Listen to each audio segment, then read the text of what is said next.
Сәлем достар, сіздермен Скаврон каналы. Бүгін біз сіз білесіз бе рубрикасының екінші топтамасын бастайтын боламыз. Бұл топтама алдыңғысынан да қызық болады деген үміттеміз.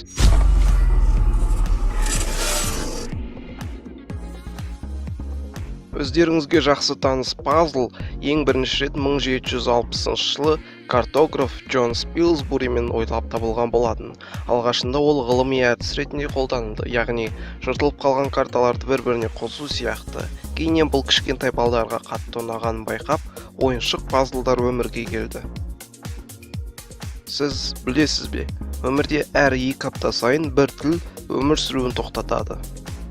1969 жылы француз жазушысы Жорж Перек La Disparition деген романын жарыққа шығарды. Бұның ерекшелігі бұл кітапта ешқандай е әрпі кездеспейді. Кейіннен дәл осылай е әрпі жоқ қылып, ағылшын, неміс, итальян тілдеріне аударылды. Орыс тіліне 2005 жылы Валерий Кислов аударды, бірақ аудармада е әрпін емес, о әрпін қолданбады. Сіз білесіз бе? Дәл осы Тайпей 101 ғимаратының 87 және 91 қабаттары арасында 660 тонналық шар тұр. Бұл алып шардың қызметі ураган немесе жер сілкінісі кезіндегі қауіп санын азайту, яғни осы бір ғимаратты тепе-теңдікте ұстап тұр.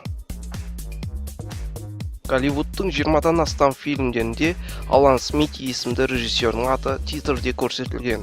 Бірақ Алан Смити өмірде жоқ адам. Егер де режиссер өз атын фильмнің титрінде көргісі келмесе, жай ғана Алан Смити деген есімді енгізе алады. Бұл Голливуд фильмдерінің ерекшеліктерінің бірі.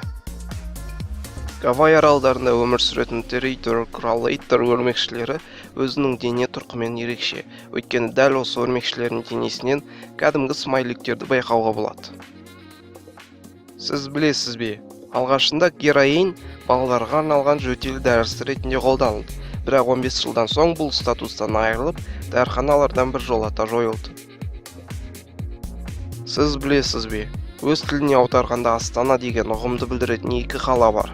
Біріншісі біздің Астана болса, екіншісі Корея астанасы Сеул қаласы. Бәріңізге белгілі, оңтүстік Америкада Амазонка өзені бар. Өзен өзінің салалармен қосқанда 7000 километр болса да, 2010 жылға дейін онда ешқандай көпір болмады. 2010 жылы Амазонкада Порт Манаус пен Иранзуба қаласын жалғастыратын 3595 метрлік көпір салынды. Сіз білесіз бе, найзағайдың температурасы кейде 30.000 Кельвинға дейін жетеді. Ал бұл температура күн қыртысындағы температурадан 5 есе ыстық. Сонымен видеомыз бітті. Егер ұнаса лайктарыңызды басып кетіңіздер, және де Скавронның ВК-дағы парақшасына жазылуды ұмытпаңыздар. Өйткені бізден сіз әртүрлі ғылыми жаңалықтарды көре аласыз.